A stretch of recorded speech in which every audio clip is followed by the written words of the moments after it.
Barta, thank you for that. All right, we're recording. Um, we've gotten started on this quote here.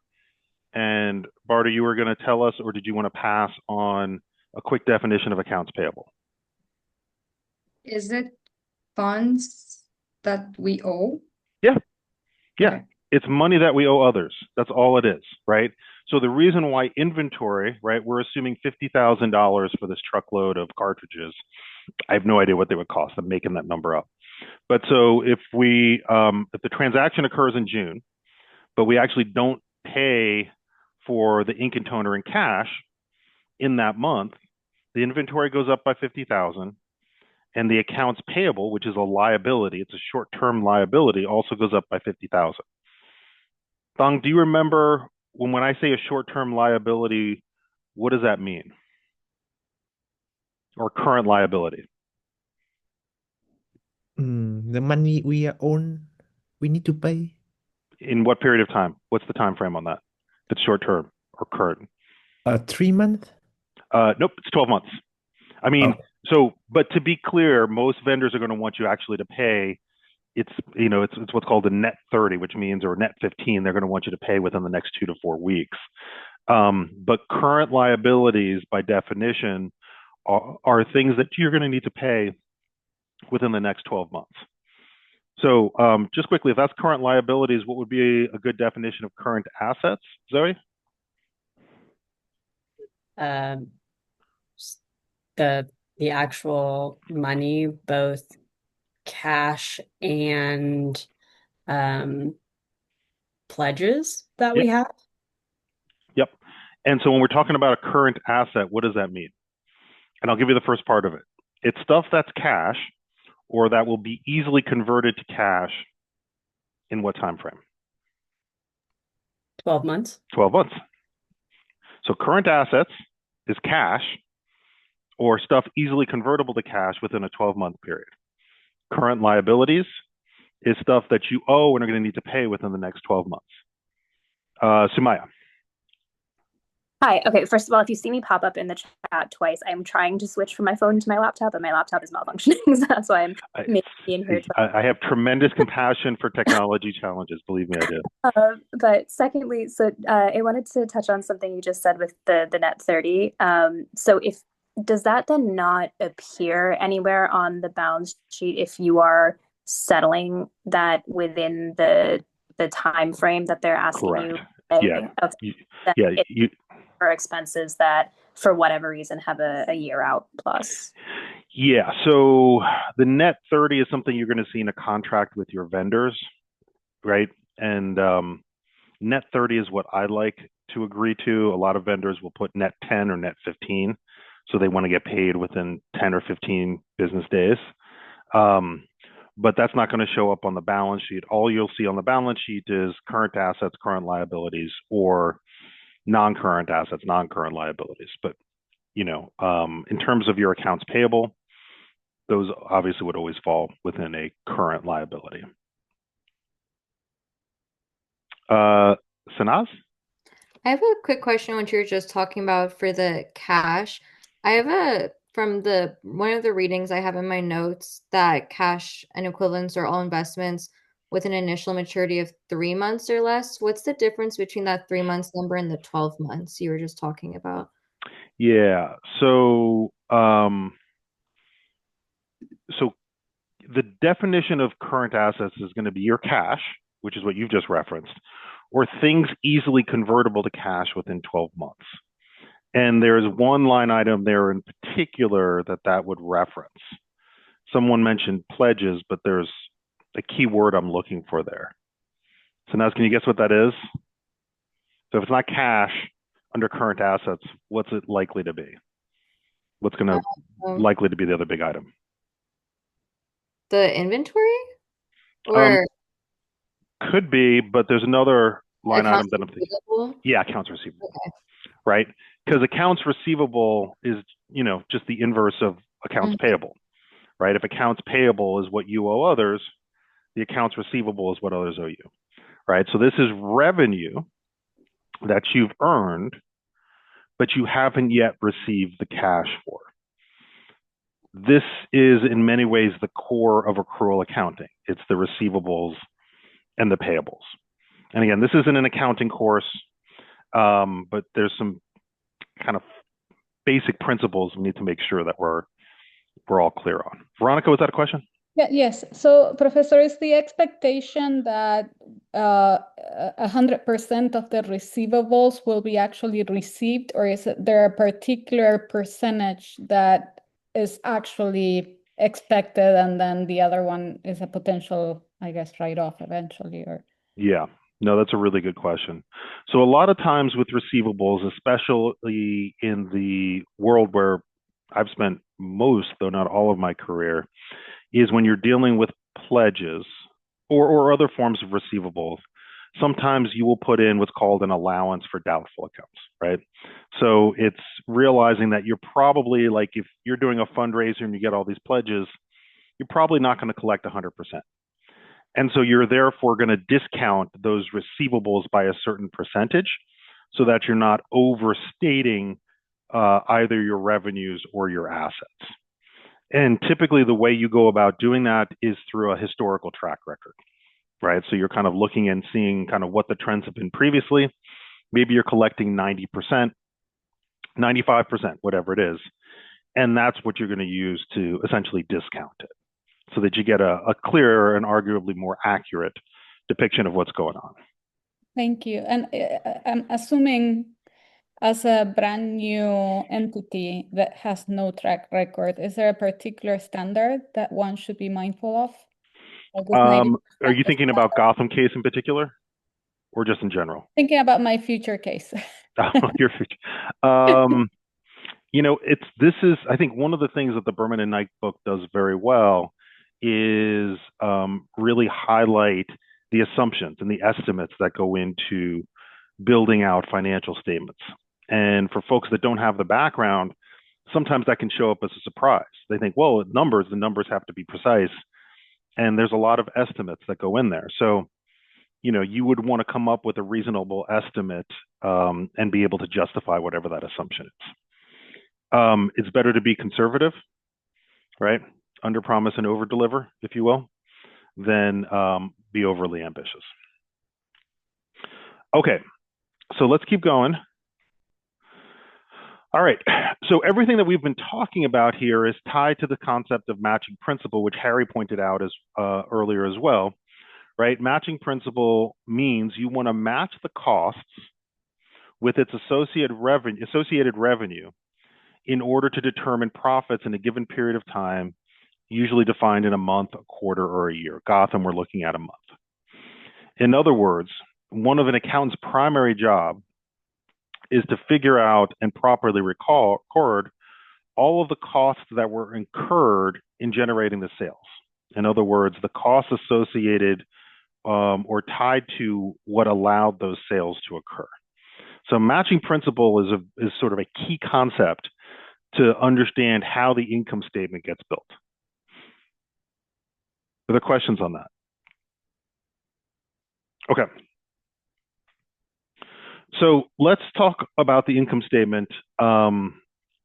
You've seen some nonprofit examples. This is a very high level, more of a for-profit example, although I see some nonprofits using this design in the nonprofit space, which I'll talk about in a little bit, right? This is relevant to Gotham too, whereas you've got your revenues, then you have your costs of goods sold, right? These, the example that we just looked at, this is your, these are your cartridges, right? Then you have your gross profit, and then you have your indirect expenses and taxes, and then you have your net profit on top of that. There are different terms for income statement that basically they all mean the same thing. So you might see a profit and loss statement, or a P&L statement, an operating statement, statement of earnings, statement of operations, or statement of activities, which is often what you see for 501c3s. The other thing to remember is that sales revenue is at the top. So when you hear me or others reference top line, you're talking about revenues. Cost and expenses are in the middle, and then profit is at the bottom. So when you hear bottom line, that's referencing surplus or deficit or net profit. Okay? All right, let's keep going. So,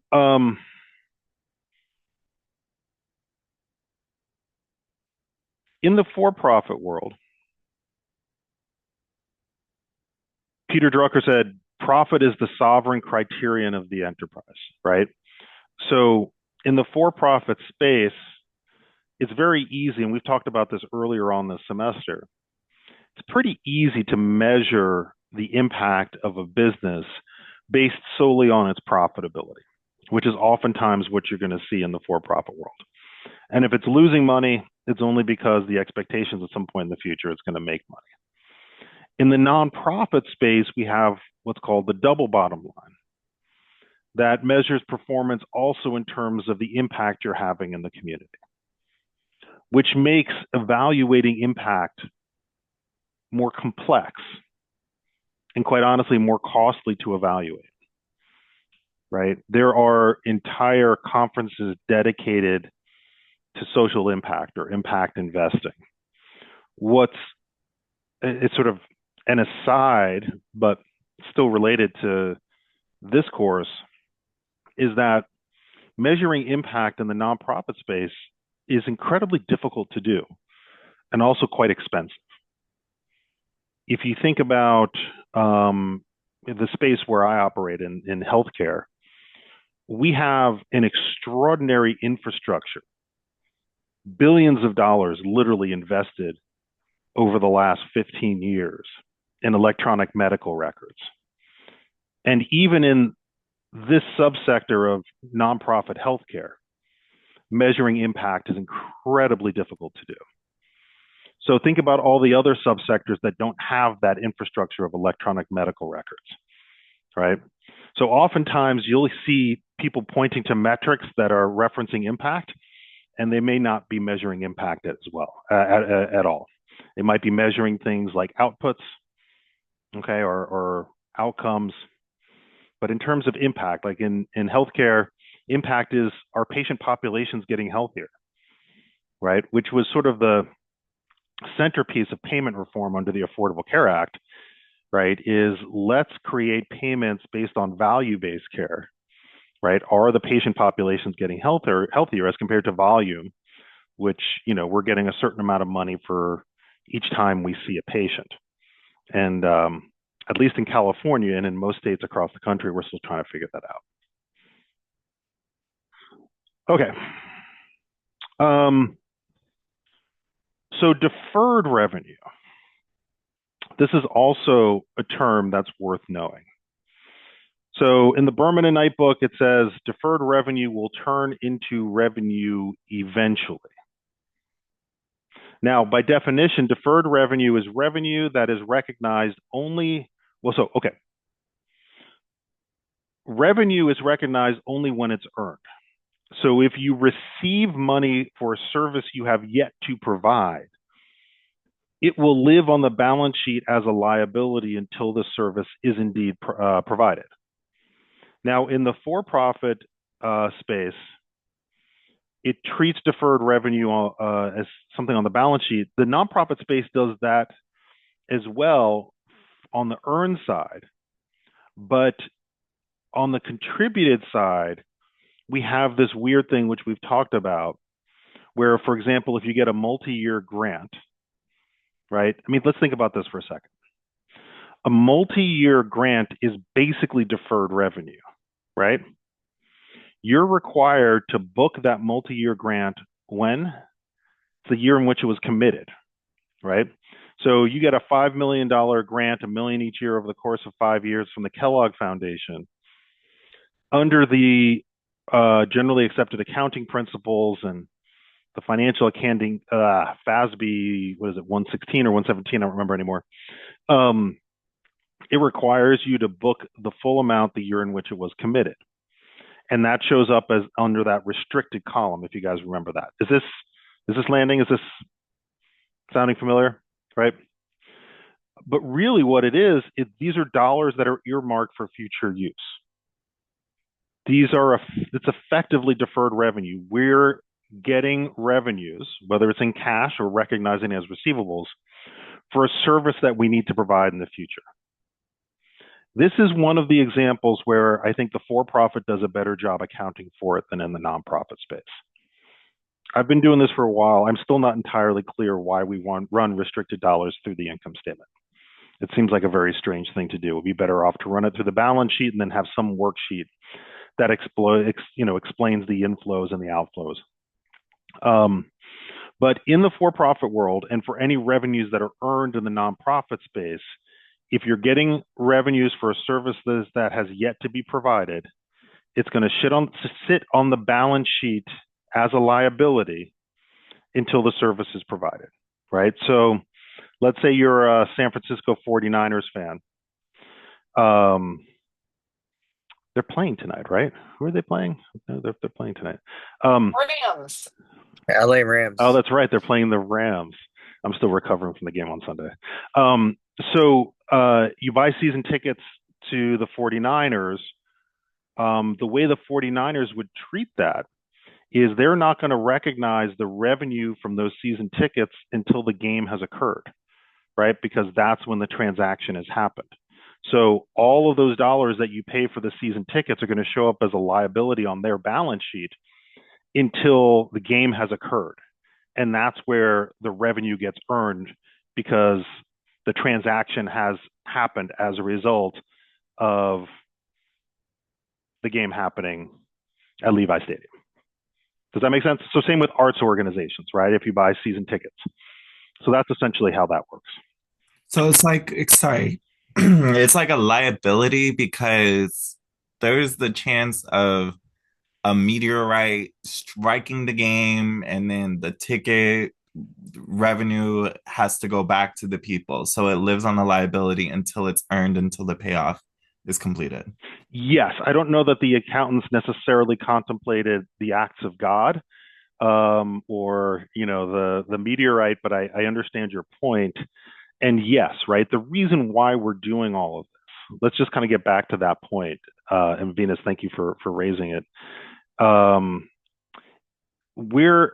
All of these rules are designed to make the financial statements that we, as the consumers of those financial statements, in many cases the investors, are getting the most accurate picture possible of the organization's financial health. That's effectively why we're doing it, right? And so matching principle is put into play because that's going to give us the clearer picture, whether it's month over month or year over year, how much revenues the organization earned and what the expenses were. Deferred revenue, similarly, is set up is, imagine, let's say that all season tickets are sold in July, right? If we didn't use deferred revenue, then what would happen is a huge windfall in July on the income statement and probably month over month losses thereafter, because the revenues and the expenses don't line up. Matching principle allows for that. In some ways, deferred revenue is a subset of that. Does that make sense? Or did I confuse the topic? Are we good? Yeah, thank you. Okay. And last thing here is conservatism principle. This is useful for budgeting as well, right? When choosing between two solutions, make sure you choose the solution that will be least likely to overstate your assets and income, right? So accountants are conservative by nature, and the main point is we don't want to create a rosier picture than reality. In fact, we would rather create something more conservative that understates as compared to overstates assets and income. Cool? Questions on this? Okay. All right. So let's pivot over to this topic again. We talked about this last time. We've got 3 financial statements These three financial statements are also going to be used in building the Gotham case, although the statement of cash flows is going to use the direct method as compared to the indirect method. More on that in a little bit.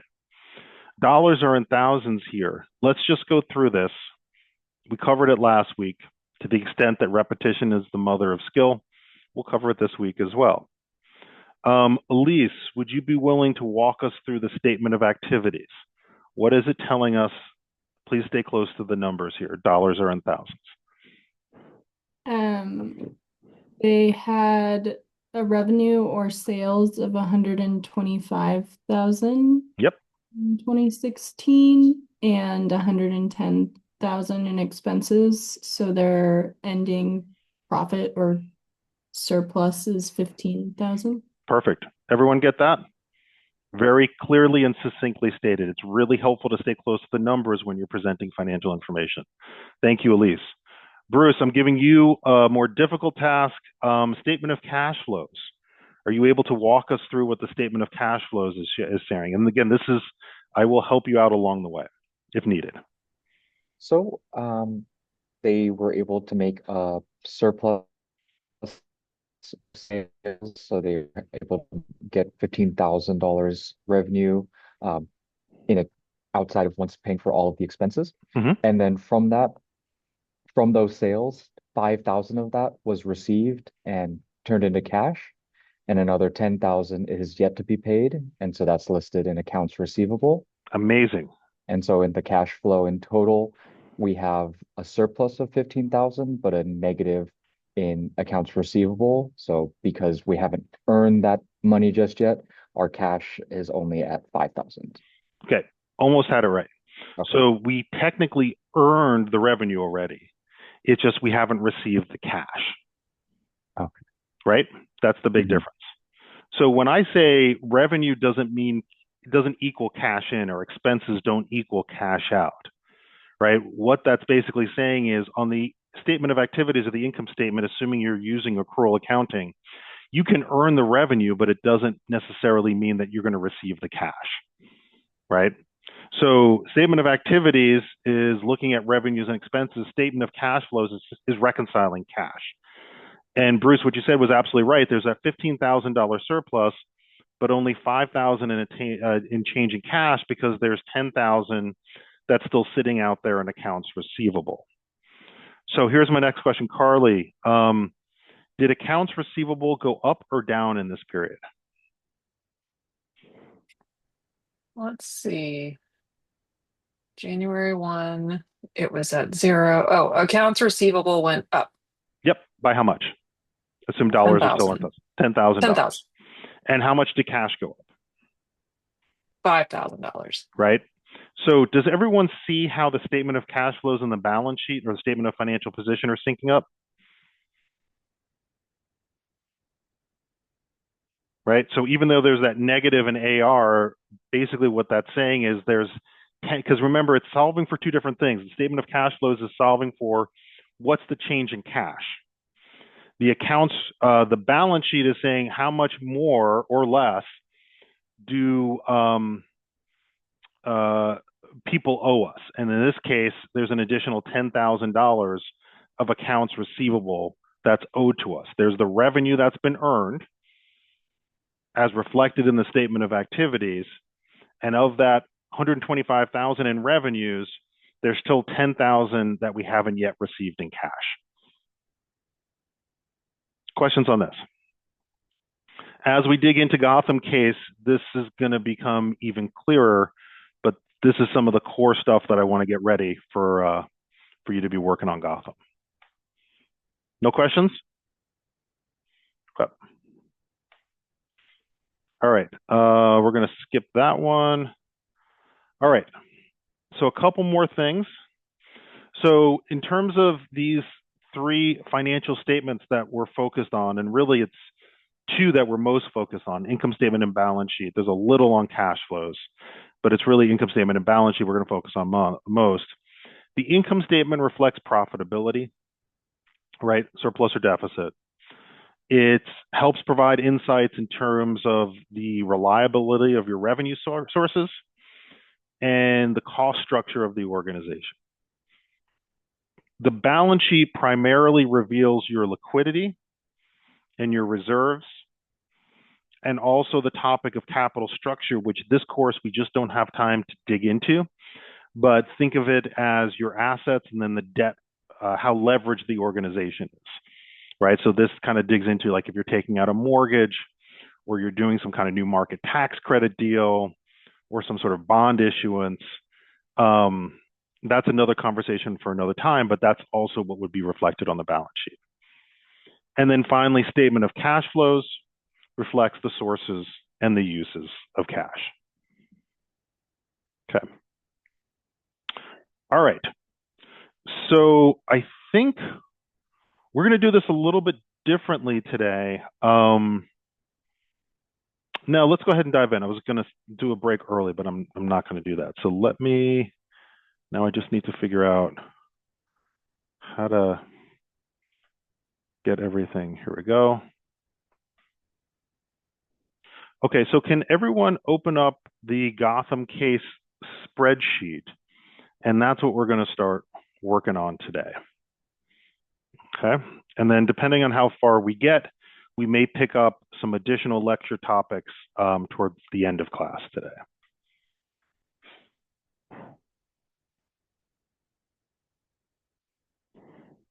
Oop.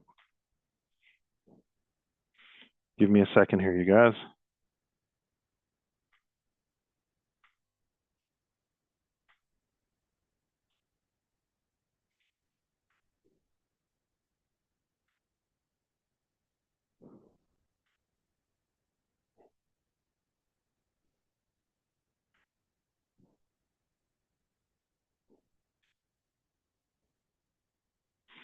Okay. So I'm going to go ahead and share my screen. What I'm showing you may look a little bit different than what you have online, but the structure is fundamentally the same. Oops.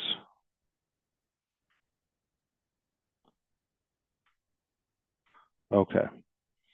Can you all see my screen?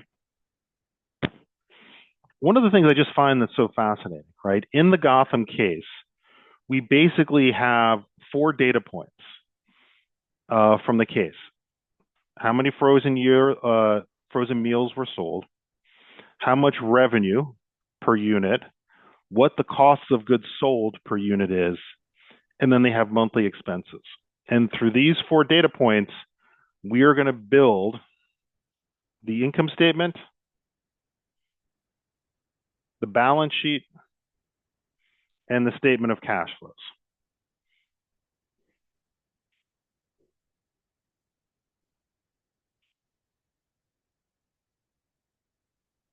Oops. Okay. So this case will be due before class next week. And we're going to start doing a bunch of work on it together. You can turn in the assignment in groups.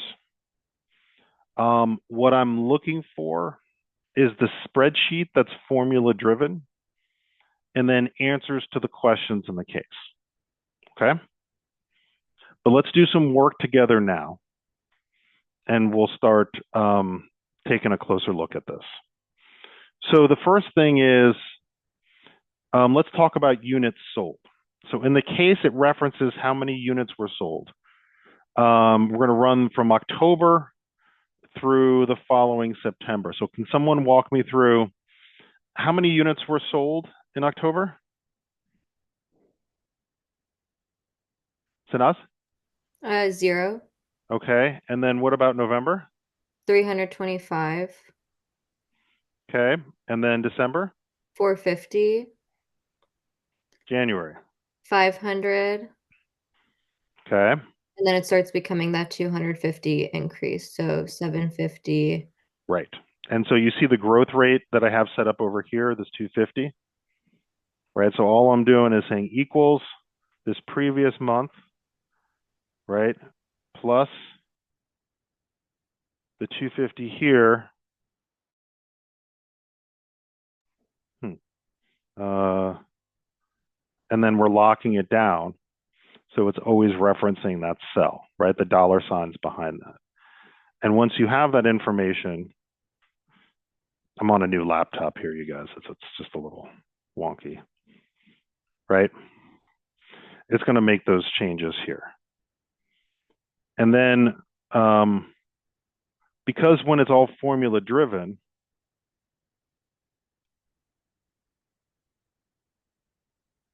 why is it, what just happened here?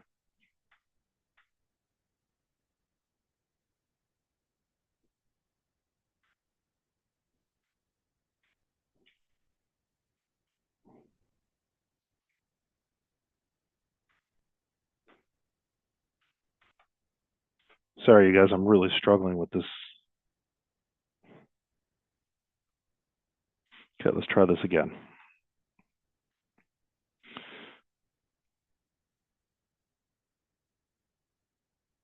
Okay.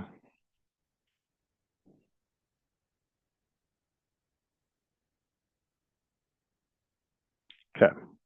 So what this means is, and what's powerful about building models is when you have everything formula driven, if you want to change a core assumption, assuming you have everything synced up correctly, it will adjust the entire model and then you can see those changes. So if you want to change the growth assumption, let's say you want to change it to 150, right? For starters, it's going to change all the numbers here.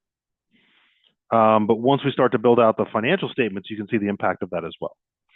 Andrea, you have a question. Yeah, I just want to confirm because I think my spreadsheet goes until August. Should we be doing calculations through September? Yeah, and possibly even October. So you can There's extend like it. I don't know why mine was showing that too, and then I expanded the N column and September popped up. I don't know why it was Oh, hidden before. I don't know. okay, I see. Thank you. Yeah. But we should have October too, Brent, because it's not on here as of now. It's not on there. So it's, as you go through this, there are some questions that you may need to answer by adding in a couple of data points for October. But for now, let's just stay focused on this. Okay. So the next thing is the revenues per unit. What does the case say about revenues per unit?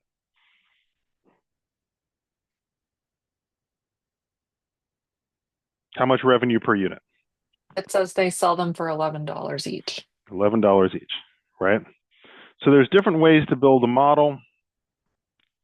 But what we're going to say is, look, we're going to take the $11 and we're going to drag it across here. Okay. And then what's the cost of goods sold per unit? $7. Yep. All right. I really need to get a couple of things back. Oop.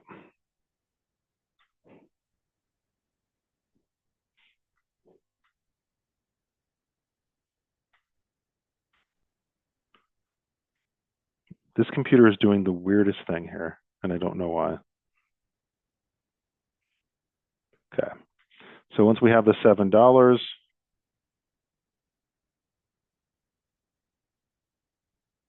we can drag that across. Oh, I see. And we're good. Okay. And then monthly expenses. Can someone walk me through the monthly expenses?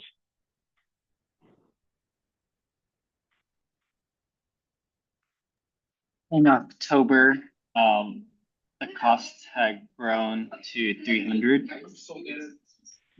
I'm sorry, say that one. Who is, I'm sorry, who's speaking here? I can't see. Oh, it's Gabriel. Gabriel. Okay, so October, what was the monthly expenses?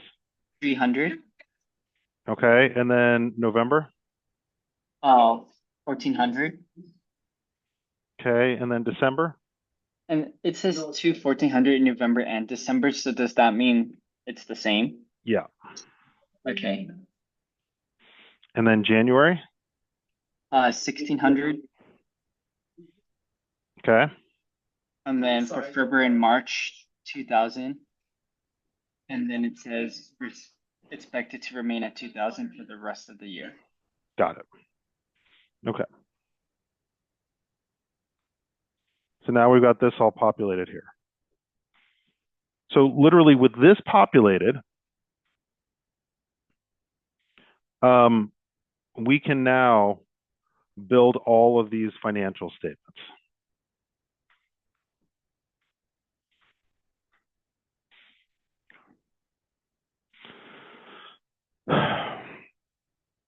So the first thing to do, I'm just going to change something here. View.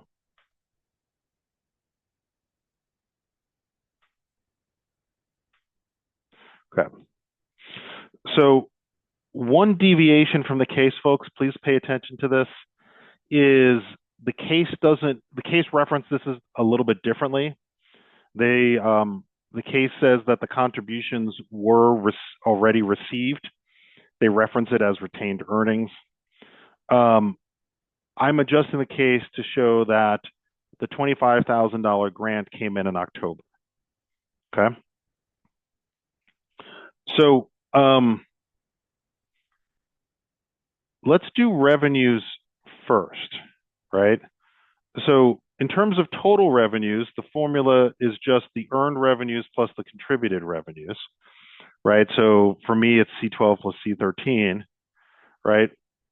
We can take that formula and drag it across, and then we're done. The only contribution we're getting in terms of fundraising is that 25,000. So now it's really about identifying the earned revenues. So can someone walk me through how we define earned revenues? Let's start with October. What's the formula for earned revenues? Dong, you want to give it a try? Yeah. For the October, this should be unit sold multiple by the revenue per unit. So it should be C5 multiple by C6. Yeah. Right. And so there's no revenues earned in October. Why?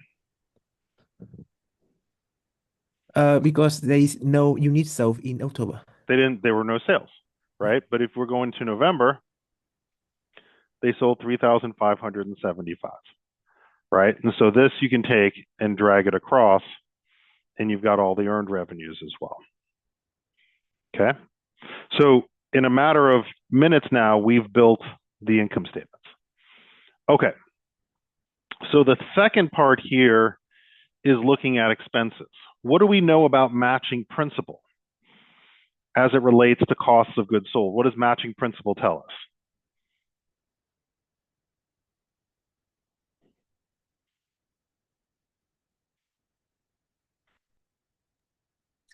The cost of goods sold should be recognized at the same time as the revenue.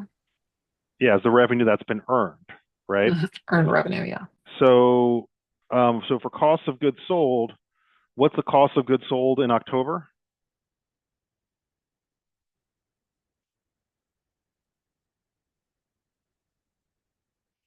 Bruce had it, I think, right? Nothing. Okay. What about in November? Perry?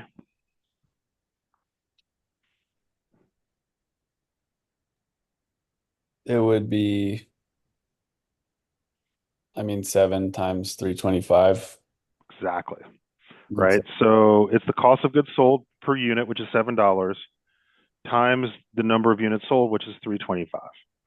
So once we have that, then we can drag this across and we're good to go. Now, the last thing we have here, I guess it's a couple steps, is the other expenses, which are the fixed costs. So Perry, let me just stay with you for a second. So with the other expenses, what are we going to sync up cell C18 to?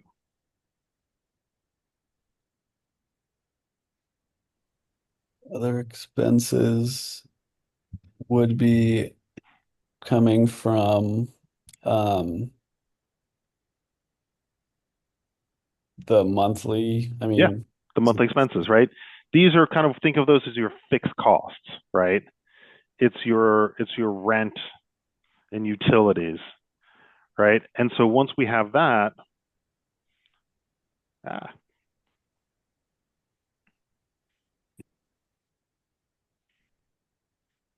so now we can total up expenses.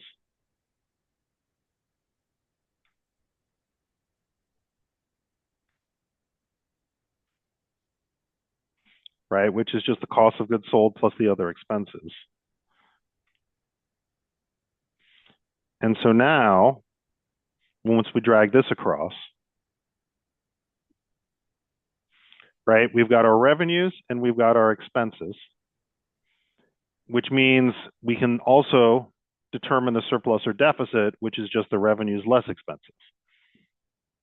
So we're dragging that across too. So we just built, about 10 minutes or so, the income statement using these data points. So what have we learned so far about this organization based on the actuals and then the projections from an income statement standpoint?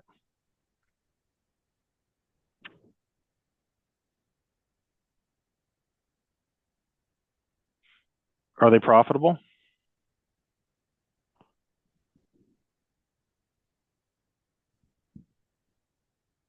That was sort of an easy question, I think. Yes. Okay. And what's happening with their profit?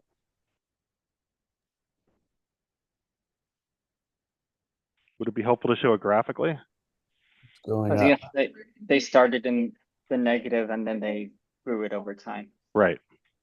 So, I mean, one of the things that's powerful, right, and this is just super quick, right, but a picture sometimes is worth 1,000 words, especially for non-financial folks, right?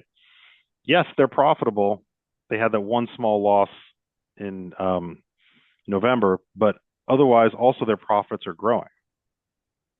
That's an important piece of information as we start to dig in further to the case here. So let's do this. It's almost 6:10. Let's take about a 12-minute break. We'll come back at 6:20. I want to start working through the more complex parts of this case, namely the reconciliation of accounts receivable and the reconciliation of inventory. Those are the two trickier ones.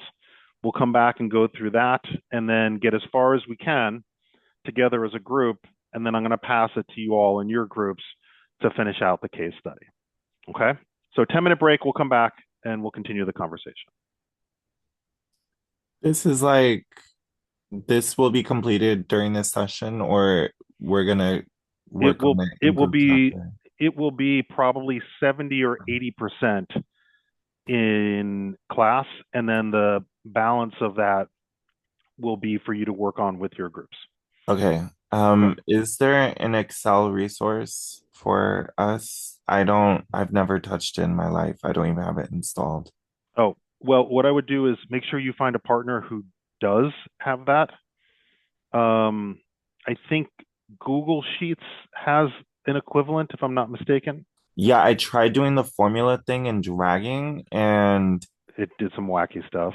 Yeah, the formula doesn't, like, I did C4 plus C5, and then it gave me the correct input, but then when I dragged it in autofilled, it just did the same C4 plus C5. It didn't like I'll interject here. I'm using Google Sheets, but the thing is, Venus, it's because you need to do the $ before the C, because you need to specify that you're referencing that specific cell. So that's probably just like another Excel/Google Sheets insider tip for when you're doing the growth rate. Yeah, I'll also make sure you're doing equals and then the two cells that you want it to do, so that it knows that you're doing a calculation, and then it drags, like, a copy paste that whole calculation to any dragged cell. And then one final part is we all get Microsoft Office for free through our Berkeley tuition. So you can download that as well. Okay, cool. Thanks, y'all. So helpful. This was a great example of crowdsourcing solutions. Thanks, everyone. We'll see you in about 10 minutes.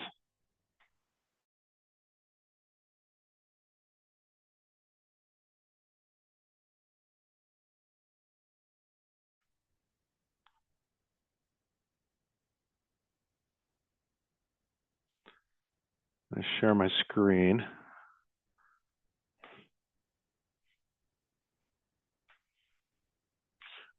Can you all see the spreadsheet? Perfect. Okay. Any questions for what we've covered so far? Yeah, so sorry. Biggest Excel flop ever. Can someone leave those formulas for the cost of goods sold, expense, and total? Like, what were those formulas again? Sure, we can do this. And also, this is recorded, so you're welcome. Oh, I will okay. post this. Never mind. Yeah, move on. Thank you. You sure? Let me just show you cost of goods sold real quickly, right? So in this case, it's this is the cost of goods or the cost of goods sold per unit. So you're just multiplying this $7 by the number of units sold for the month. That's all it is. Okay. So we built the income statement. In some ways, that's the easiest part. Now it starts to get a little more involved. And let's start with accounts receivable, right? So what does the case tell us? The case tells us that we sell a product in a given month and then receive the payment 60 days later, right?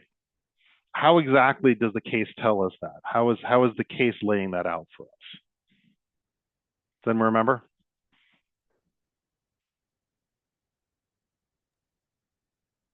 Thong?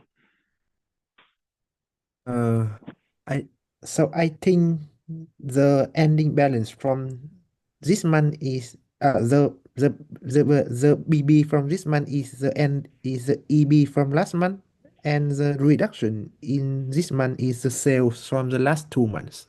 Right. I guess my question is, from the case, what I'm saying is there's a 60-day lag, but how does the case lay that out? What specifically is the case telling us? Ben, yeah, go for it. Yeah, it says that there's an office inefficiency where they don't send out the bill until a month after the meals are delivered. So then, and then the clients have 30 days to pay. So does everyone get that? The 60 days is a result of they provide the meal, right, in month 1. Then in month 2, they send the invoice. And then in month 3, the client pays. And so from the actual month where the sale occurred to when they get paid, there's a 60-day lag or 2-month lag. Everyone get that? That's a really important element of the case. By the way, y'all, for what it's worth, the first time I presented this case, I think I mentioned this to you, I had the students build the whole spreadsheet from scratch, and there was mutiny. So I've learned over time it's helpful to kind of work these things through. And honestly, I mean, my goal for all of you is not so much to become experts in Excel or to be doing all of the inputs, but to become educated consumers of the financial information. And this is a really powerful way to understand how the statements interact with each other, which is going to give you a much deeper understanding also when these financial statements come across your desk, what they're really telling us and how they sync up with each other. So that's the aim, that's the purpose behind that. So, okay, so let's talk about accounts receivable. Someone, again, quick definition. I don't know, Cassidy, you want to do this? How are we defining accounts receivable? It's money that's going to be paid to you. Correct.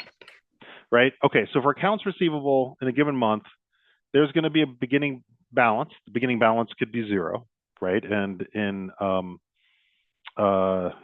October here, looking at October, make sure I get that right. The balance is indeed 0, right? And then the next line is, what are their increases in accounts receivable? How much did accounts receivable go up? What are the decreases in accounts receivable, right? How much cash did we collect, and therefore the accounts receivable goes down? And then what's the ending balance? So let's start with the ending balance. That's the easy part. All we're setting is the ending balance is equal to the beginning balance plus any increases, less any decreases. Sorry, you guys. Less any of the decreases, right? That's going to be the ending balance. And then once you have that formula, you can drag that across and you're good to go. Now, the beginning balance here, how do we establish the beginning balance in November? What are we going to set this cell equal to? Samuel, what do you think? You'd set it as the ending balance from October. Right. So this is going to be equal to the previous balance from the ending balance from the previous month. So once you have that, then you're good as well. Okay. And again, all we're doing here is we're just reconciling the accounts receivable. So then the next step is, in what month do we start to see increases in accounts receivable? And what are they? Someone want to give this a shot? Kobe, you want to give this a try? I'm not too sure. I'm still trying to figure out the cell thing as well. Okay, no problem. Anyone want to give it a try? Gabriella, and then Dong. Gabriella, I saw your hand go up first. Would we start to see accounts receivable in November because that's when we first delivered meals? Yeah, right. So how are we calculating accounts receivable? It would be units sold in November times revenue per unit. Perfect, right? So it's just the units sold in November, which is units sold in November, which is 325, times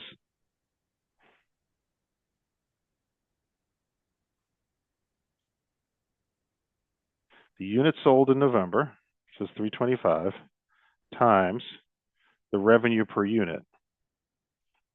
And so here we go. And again, ignore the beginning and the ending balance because we haven't finished this out yet. So once we have that, we can drag that across as well. Everyone good on that piece of it? Brian, quick question. Yeah. Would we have been able to just do it for the total revenues row 14? Well, you could, yeah, because the case right now, you could do it that way as well, right? You could say the 3575 because they're not getting any money in that month. So you could run it that way as well. And actually, Gabe, while I have you, so let's look at the reduction in accounts receivable, because that might be a good line item to tag it to. So do they collect any of their receivables in November? What about December? They collect receivables in December? Yes. I was Okay. gonna say no because of October, the 60 days. Right. So did they collect any AR in December? No, Okay, I'm getting a no. Why not? because from the 60-day rule, or where they invoice the month after. So if they, for October, for example, they would invoice in November, and then Right. and then request payment like in December, or receive payment in December, so they wouldn't receive it till then. Okay.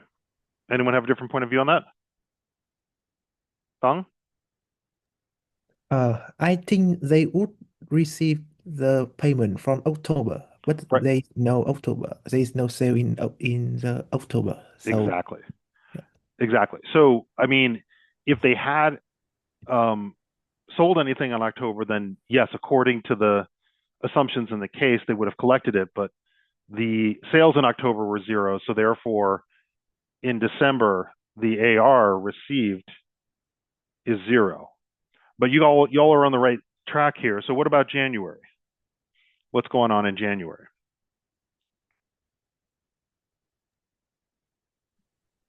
in January, would they have received payment for any sales in November? Yes, indeed. So how are we going to set this up? I would link it to cell D26. There we go. So once you have that, so set it to cell D26. So what's happening here is basically the sale in November is being collected in January. Does everyone see that? And so because this is an academic case, this is not a reflection of reality, but it's helpful to understand how the statements work, we can drag this across. And so now we have our accounts receivable based on the assumptions of the case. So we've reconciled accounts receivable. Let me ask another question here. So let's drop down to the balance sheet.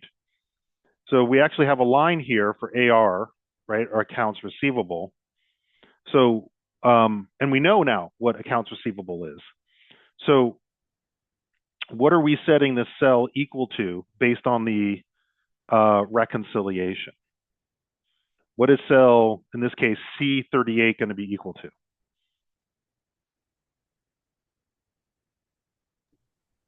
The ending balance of accounts receivable for the month. That's So exactly right. Yep, keep going. I'm not sure who C28. said that, but who's Gabrielle? Gabrielle. Yeah. Okay. C28. Yep. So this is going to equal C28. This is the ending balance, right? So now we've actually started to build out our balance sheet, right? We have the accounts receivable balance laid out here. I want to pause for a second. We're doing math, we're doing spreadsheet work, but I want to make sure that these concepts are landing for everyone as well.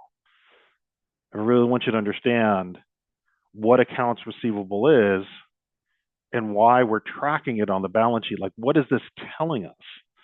I mean, even if we look at the trend lines here, what's happening with accounts receivable?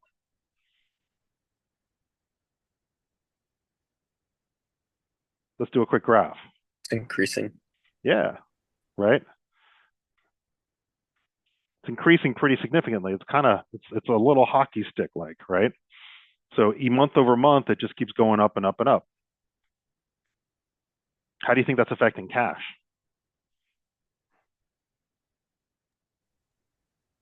Cash is going down. Yeah, right. We'll be struggling with cash.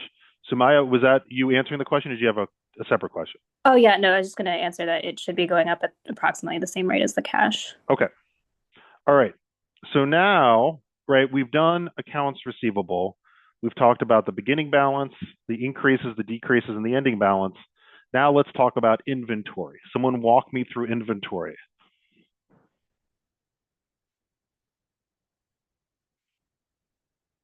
What's happening with inventory? And by the way, I want to give you all a little, I think you all have this, but sometimes I have students do inventory based on just the number of units. That's not how you do it in accounting. You want to look at the dollar value, which is the number of units times the dollar value per unit, right? So someone walk me through October. What's happening in October?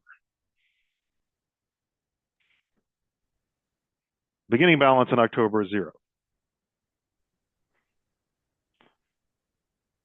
Gabriella. Since they produce the units that they sell in November a month ahead of time, my thought was that we would do the number of units sold in November times the cost of goods sold in November. Okay. Zoe, what do you think?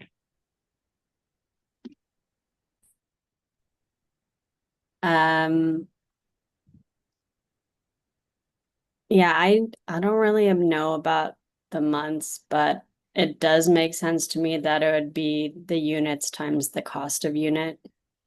Okay.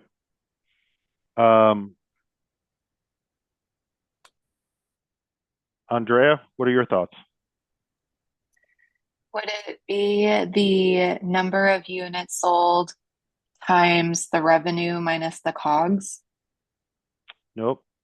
Actually, Gabriella had exactly right. So all we're doing is we're taking, because what does the case tell us? The case tells us that you prepare and freeze the meals the month before, and then you sell all of them, right? So Gabriella, keep me honest here, but I think what you were saying is what that means is in October, they purchased and froze 325 meals, right? Yeah, that was my thought process. And that thought was correct. And then in terms of the cost on that, it's multiplied by $7 per meal. That's the per unit cost.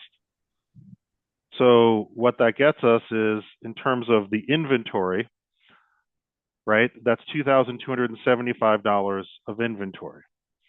In October, is there any reduction of inventory? Perry, any reduction of inventory in October? No, Why not? because we didn't sell any units. Absolutely. Right. So that's going to be 0. So again, the formula here is the beginning balance plus any increases in inventory less any reduction in inventory. Okay. And once you have that, you can drag that across as well. Okay. What's next here, you guys? Where do we go from here?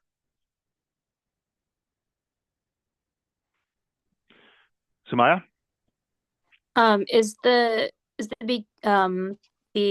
beginning balance then just all the way across the COGS for the successive month, like the following month? The beginning balance in November is going to be equal to what? What's that going to be equal to? Or sorry, the beginning balance would be the ending balance from the previous month, but Correct. would be the COGS from every following month. Sorry, say that one more time. But the addition would be the COGS from every following month. Correct. And say you have that right, but say that in a different way. The addition would be What is the addition? Just to be clear, I want to make sure you understand everyone else is lined up because you're saying the right things. What do we mean by addition? I realize there's a plus sign here, but what's happening in a very practical way? the cost of the inventory. Right. So, but the main point what I'm trying to get to is it's the increases in inventory in that month. Because what are they doing each month? Samuel, what are they doing each month? They're buying meals to prepare to send out the next month. Correct. Right. So even though we can take this formula and drag it across, let's just do some math here. So Samuel, walk me through this. What's the increase in November? The increase in inventory in November is what?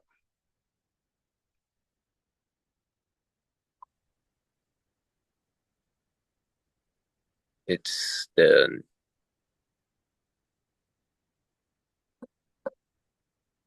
number of units sold in December, so it's 450. Yes, sir. Times the cost per unit 7. Exactly. Right. So that's what's happening here, right? So all this line here is saying how much additional inventory, i.e. frozen meals, did they prepare and freeze in this month?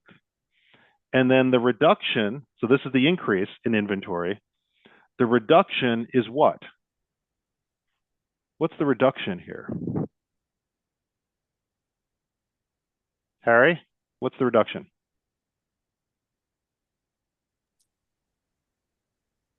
No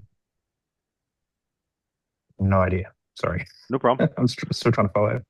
Okay, no problem. Bruce, what's the reduction? The 2,275. Okay, yeah, so you got the number right. Translate that into kind of functionally what's happening here. The inventory that was created last month that's being sold this month is now being sold out. Correct. So what are we going to set this cell equal to? C32. There we go. Okay.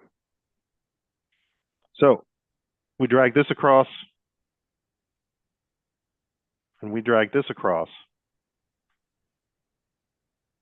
And now we have our inventory. This, by the way, is where you want to have October. Otherwise, you're not going to have the all the numbers fully set up here. Which means now not only do we have accounts receivable on the balance sheet, but we also have inventory. Sorry, what cell did we set it to? Who's sorry? I'm so sorry. I can't see who's asking the question. It was Gabriel. Gabriel? Oh, there you are. Yes. When you're saying which cell are we setting it equal to, what do you? Give me a little more context here so I can understand. For D33, the 2,275, which cell are we doing or referencing? Yep. So I can give you the answer here, but I want you to let's just kind of work this through together again, because I guarantee your question is one that others share as well. So how much inventory is reduced in November and why? Why are we reducing inventory? What's happening? Okay, got it. It's the inventory from the last period, so therefore that's why it is the addition one on the C column, so C32 of the 2,275 that Bruce said. Yep. Okay, sorry, I was confused which No. This is I 2,275. I want y'all to ask these questions, right? So I mean, we're looking at numbers here, right? But there's a whole story behind these numbers. And so, if we're just going through this and all you're doing is saying, oh, well, Brent said that you're going to set cell D43 to C32, that's okay. But that's, I'm falling short in terms of my role as an instructor. I want to make sure you're really understanding how these things tie, how they connect, right? So what's happening is Gotham is preparing these meals, and then in the next month, they're selling them. Right? What allows them to generate the sales is the meals that they've prepared in their prior month. What's happening on the balance sheet is, right, the balance sheet is reflecting month over month the movement or the net movement of inventory. Right? The reconciliation is saying, okay, what's the beginning balance? How much increase? How much decrease? What's the ending balance? This, by the way, is what the accountants do every month in a whole lot more detail. We're just using a very, very simple example of that. So we've got accounts receivable. Bruce, you have a question? Yeah, just quick question, Brent. So for this, because it's a forecast, we're using formulas to project out. Yes. But you were saying accountants. So if this was in real life and we were doing this for a nonprofit, though, we would be like filling out each month with the exact totals that were sold. That's exactly right. Okay. Yeah, that's Cool. exactly Thank you. right. And some of this is actuals, right? We have the actuals through what month? Is it February? I'm trying to remember now. It's right before the 250 kicks in. Am I making that up? Right, I think we have the actuals through January. Is that right? Yeah, but either way, it's Bruce, to answer your question, that's exactly right. Right, so we're tracking inventory based on what's actually been sold in that month, right? And so like let's think about this for a second, right? So what's the balance sheet capturing here so far? It's looking at how much money others owe us, right? And what the trend lines are here. And then the same thing with inventory. So someone just kind of walk me through the inventory balance on the balance sheet for October is what?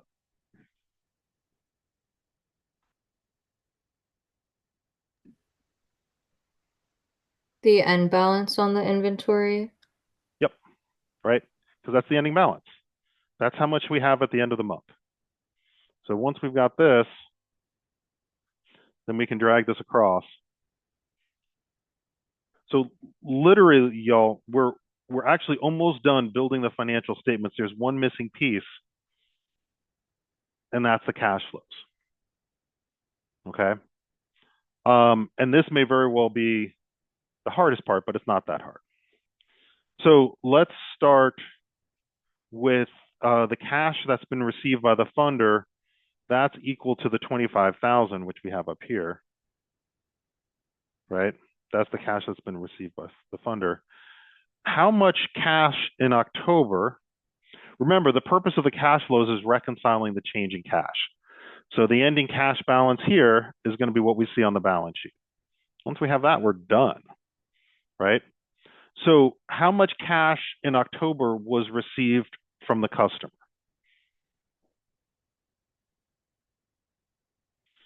Carly, translate that hand gesture. $0. $0. Why is that? Why is it zero? We didn't actually give out any meals and we didn't charge anybody. Okay, so Carly, stay with me then. Let's just kind of work through this. How much cash did they receive from the customer in December? Also $0. Okay, in January? Let's see. 35.75. 35.75. And how are we tracking that? I'm looking at the minus row under accounts receivable, which indicates who's paid what. Okay, so let's look at this. So accounts And receivable. yeah, it's the meals that we sold in November that got paid for in January. Okay, got it. So you jumped to January. I was just looking at maybe I said January. It might have been on my phone. So you have 0 in December. So now you're looking at January. Sorry. Right? Yes, I think that was my bad. Yeah. Okay. Mhm. All right. And so then basically what you're saying is the reduction in accounts receivable is an increase in cash. Yes. Someone translate the accounting language here into plain English. The reduction of accounts receivable results in an increase in cash. Someone translate into English what I just said. Functionally, what's happening? Yeah, Zoe, go for it. Because it's no longer like an expected receivable amount. It's like paid out to you. Yeah, right. They've actually collected the cash. That's what we know, is that all of the people who received the meals in November pay up in January. And again, this is not a reflection. This is a great academic exercise, not at all a reflection of reality. Reality is much messier and much more complex. But this gives us a good sense of how that works. All right, what about the cash paid to the suppliers? Let's start with October. Was there any cash paid to the suppliers in October?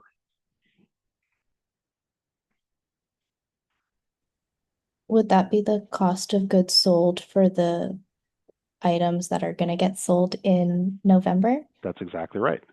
And so this would actually be the costs of goods, right? Which is the same as the costs of goods sold in the subsequent month per the case. So what are we going to set cell C49 equal to?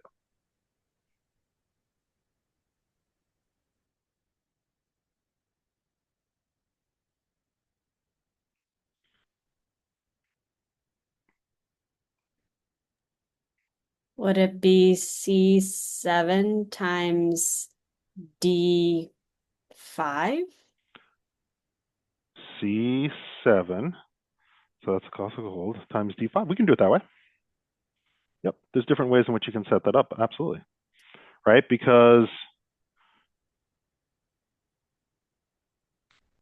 why? Someone walk me through. So what Gabriella says is, that was Gabriella. So 2,275, they paid that to the suppliers. What are they actually paying for here?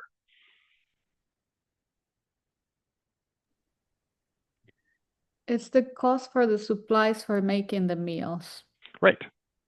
So again, in this case, it was 325 meals that they sold in the following month. They purchase and freeze the meals the month before. So that's the cash that's gone out the door, right? So in terms of managing your receivables and payables, how quickly are they paying their suppliers for those meals? The same month the Same meals. month, right? So they're paying the suppliers in the same month, and how quickly are they collecting the cash from their customers? After 2 months. 60 days, right? So there's a mismatch right there. But absolutely, right? So we've got this right. Other cash payments, what are the other cash payments? Anyone remember? Brent, can we go again through the cash paid to suppliers, because I'm not sure I understood that. Sure. What's your Thank you. question? I don't understand what this means. Like, why did we get the 2,275? Good. Is it only the are we checking only from the plus in inventory? Yeah, someone Because can. that number matches. Barty, you asked a great question, and I can almost guarantee that someone else in this cohort has the same question. Is there a peer who would like to help answer the question that Barta has raised? I can help answer it. Gabe. Yep. So the reason why it's the 2,275 that matches to that reconciled inventory is because it's the cost of the goods sold times the units sold. And the reason why we multiply that is because once we have that amount of how much it makes to make the total amount of goods, we have to pay it to the supplier who is providing us those goods. So if the supplier charges $7 per unit and we buy 325 units from the supplier, we have to pay the supplier 2,275. That's exactly right. So if we go up here, right, what we know per the case is they purchase 325 meals the month before it's sold. And the cost for that unit is $7, right? So 325 times 7 is going to be the total inventory that they pay for in the month of October so that they can sell those items in the subsequent month. Very clear. Thank you. Good. Thanks, Gabe. Thanks, Professor. Gabe, nice job. Okay, what are the other cash payments? Perry, I think you answered this one earlier. What are the other cash payments? Fixed costs. Fixed costs. Yeah, we can't forget about those fixed costs, right? So that's here. These are the fixed costs. And then the net cash from operations is simply any cash received from the funder, which is only going to be in October, plus any cash received from the customer, which we're not going to get for a few months, and we know why, less any cash that went out the door to pay your supplier, less any other cash payments, right? So the beginning cash balance in October is 0. The ending cash balance is the net cash from operations plus the beginning cash balance. And then in November, the beginning cash is just equal to the ending cash. So now we just completed, at least for October, what the cash balance is. And once we do this, right, now we can do what our total assets are, which is cash plus accounts receivable plus the inventory, right? And then liabilities is 0. This case does not deal with any liabilities, right? And so the net assets are going to be your assets less your liabilities, or in this case, will be equal to the assets, and the liabilities and net assets is just these two together. So folks, took us a minute, but with those 4 data points, we just built out the financial statements. So I'm going to pause here. This is where we end, and your groups can pick it up. Again, if you want to do this individually, you can. I'd recommend you all work in groups. You can work in groups of up to 4. And 1 case submitted per group. I will set that up in B courses so you can submit the case. Please submit the case before class starts, because it's one of the first things that we'll do when we meet next week. Please note that this December, what I highlighted in yellow here, this information is, it actually has the December 31st balance sheet in the case. So this will be the test to see whether you've prepared the information correctly, okay? And otherwise, once you build out the spreadsheet, you turn in the spreadsheet, and then there's a series of questions in the case that you need to answer. We have about 2 minutes left. Any final questions? Yeah, I have one quick question. Sure. Are the inventories always valued at cost? Yes. Thank you. I have a question. Yes. About how long of a response are you expecting for questions 2 and 3? Like paragraph, pages, page, like what do you? Somewhere between 12 and 14 pages would be good. No, I'm just kidding. It can Easy be, money. this is not, I was an English lit major as an undergrad. This is not an English literature class. So literally you can put it in bullets. It's a good question, Jessica. So what I'm looking for in terms of options, right, and what the problem is, there's a key problem here you're going to see pretty clearly once you fill everything out. In terms of options, I'd like for you to provide at least 2 or 3, but that can be in a bullet form. And so it doesn't need to be whole paragraphs or whole, I mean, you can, but literally you can bullet those things out as well. What I'm mostly looking for is a formula-driven spreadsheet, and then the correct answers, which can just literally be a few sentences. Okay. Thank you. Sound good? Yeah. All right, And you y'all. said Yep, go ahead. teams up to 5, right? Or, yeah, we can do up to 5. I said 4. I 5 don't know. fine. I don't know what the number was. I'm just Yeah, 5 is fine. I mean, it's okay. fine. I want y'all to work in groups. We've done a lot of this work together, but Okay. I want you all to just sort of take it across the finish line and then make sure you answer those questions. Thank you. Okay. All right. Listen, I appreciate everyone's time. I do think this is a really valuable case. We're going to be spending more time reading and interpreting financial statements. So this is going to be the baseline. This is a little bit of a kind of dipping our little toe into accounting, but really it gives you a sense of how the statements connect with each other. Bruce, you get the final word here, bud. Oh, sorry, just a quick question, because I know the case study for this one is due next week, and then the second case study is due the following week. Yep. Are we going over the second case study next class? We will. Yes. Perfect. Thank you. Okay. All right, you guys have a great week. If there's other questions along the way, let me know. Thank you. Okay. Thank you.